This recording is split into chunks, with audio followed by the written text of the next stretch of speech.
What is going on, beautiful people? Welcome to another episode of the Narcissists Code. I'm your favorite self-aware narcissist, Mr. Lee Hammock, better known as Mental Healness, across all social media platforms.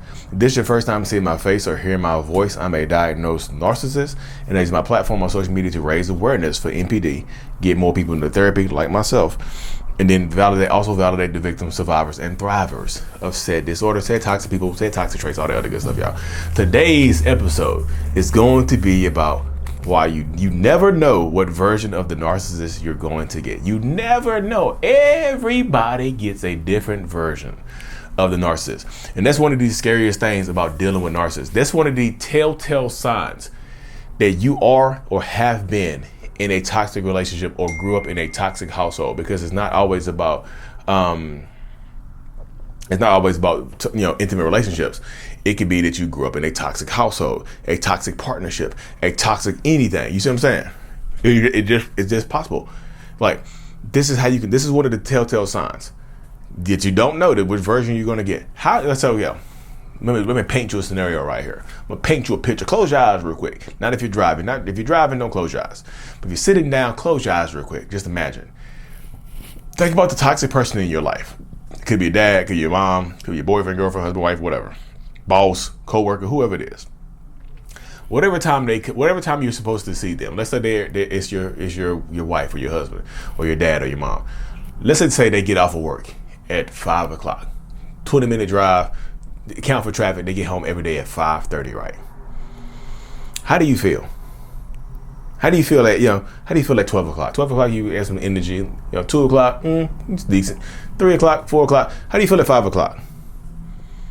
How you feeling at 5? How you feeling at 5:15? How you feeling at 5:20?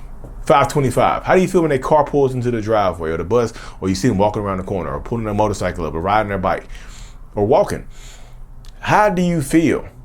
Are you feeling great? Like, oh, my dad's home, or my mom's home, or my hubby's home, wife's here. How are you feeling?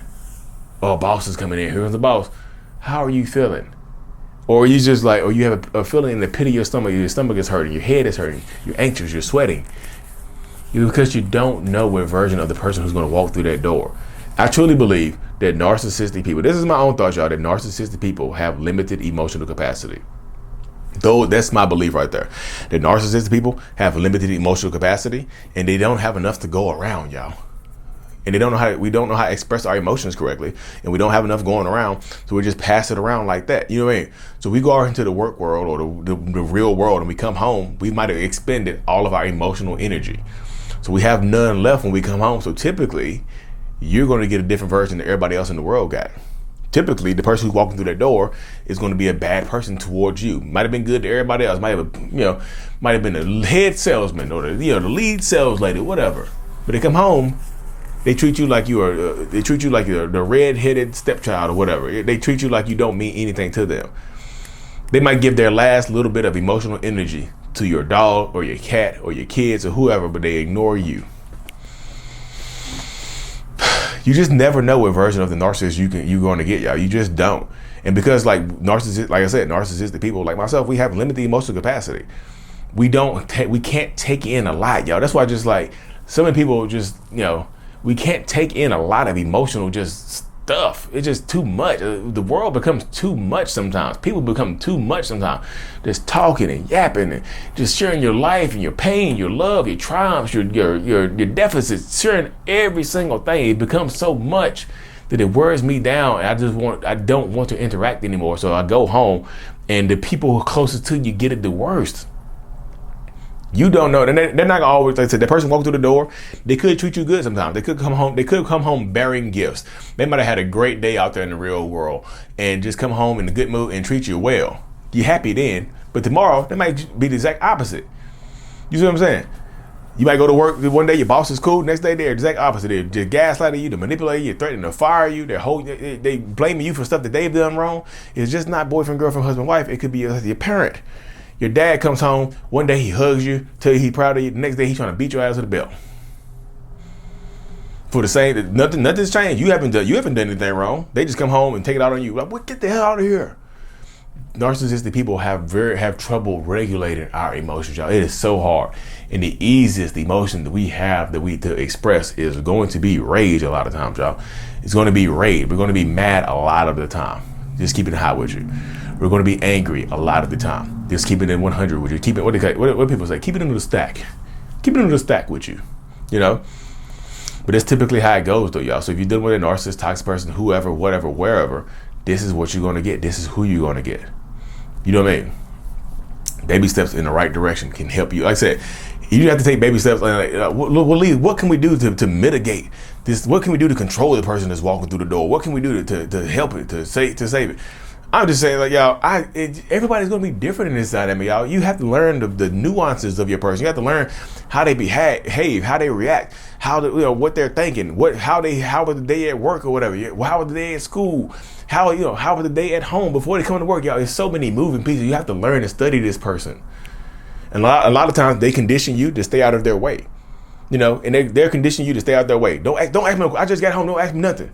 But then the same person that walks through the door, but you don't meet and greet me no more. Damn, the same person is mad at the behavior that they condition you to do. You don't know, and that's one of the worst things you have that you have to deal with in these types of relationships. You don't know who's going to walk through that door. You don't know who's going to roll over in the middle of the night and wake up. You don't know who you're going to sleep with that night. You don't know. Everybody gets a different version of the narcissist, and the environment is going to play a key factor in how that narcissist is acting or behaving. Their life is going to play a key factor. If they're not being successful, if they're not achieving their goals, if they're not where they want to be in life, you're probably going to get the worst version of them because they're going to blame you for holding them back. It's your fault. You held me back. You did this. You know what I mean? I'm not successful because of you. You just don't know it. Like, their environment plays a huge role in this, y'all. Like I said, I went to work, had great days, got promotion, come home, hug the wife, kids, everybody good, like we good. Go to work the next day, have a horrible day at work, and take it out on your wife and kid. It is frustrating, y'all. The person who I was. It's super frustrating sometimes. I can't believe who I was. It seems like a whole different person to me. Was it me? Yeah, absolutely was me. But it was me, but it wasn't me. I wasn't awoke. Now, I'm not trying to make excuses for my behaviors, my action, because it was absolutely me. I take full accountability for being a horrible person. I was a bad person.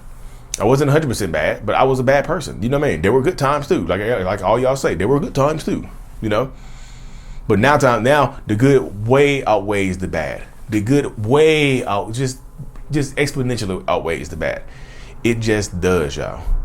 So if you're dealing with a narcissist, toxic person, or whoever, you have to understand the dynamic of how it works. You have to empower yourself to keep moving forward and understand, like, it doesn't matter what version of who walks through that door. It doesn't matter what version you're going to sleep with, unless they're being physically abusive. It doesn't matter. It matters how you react and how you control you. The only thing you can control is you. You can be text messaging that dude all throughout the day and being nice to him, sending him nice little sexy pictures and doing whatever.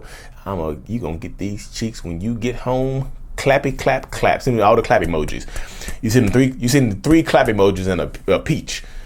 They come home still angry as hell at you. They sometimes, y'all, there's nothing you can do. The only thing you can control is yourself. You see what I'm saying? I've been nice to this person all day. They're gonna come home and be good to me. They come home and be angry as hell. The only thing you can control is how you react, how you behave. That's literally the only thing you can control. You can try to influence the behaviors by being nice to them while they're at work, or while they're at school, or while they're with the kids, or while they're taking the test. You can do that. You can try to influence it, but you can't control it. You see what I'm saying? There's a difference between control and influence. Control means control means you know it because you can control it. You're in charge. Influence means you can push it in the right direction, but you don't know which way it's going to go. You know what I mean? Control is me pushing the boulder down the hill, down a path that I've created. It rolls straight down the hill. Influence is me just pushing it down the hill and it's bouncing around. At least I pushed it down the hill. It's bouncing around, hitting little obstacles. It's going wherever I want to go. I influenced it. I wanted to go forward. I need this boulder to get to the bottom of the hill. But so I pushed it. I influenced the boulder. I can't control which way it's going to go though. It's going to get there. But the person's going to come home. But you don't know what version you're going to get, y'all. But anyway, y'all, thank y'all for tuning into another episode. I truly appreciate every single one of y'all. I really, really do, y'all. like and subscribe for more. If you haven't already, look, the I Love Me, the self-love brand is still available, y'all. This is the I'm Worthy shirt right here. Also have the self-love journal. Lee Hammock, I Love Me, the self-love journal is available on Amazon. The link is in the description or the bio of every video I post, or you can go on Amazon and search Lee Hammock self-love. Thank you. If I already got the journal, thank you so much. I truly appreciate every single person. Mental Illness is out. Peace.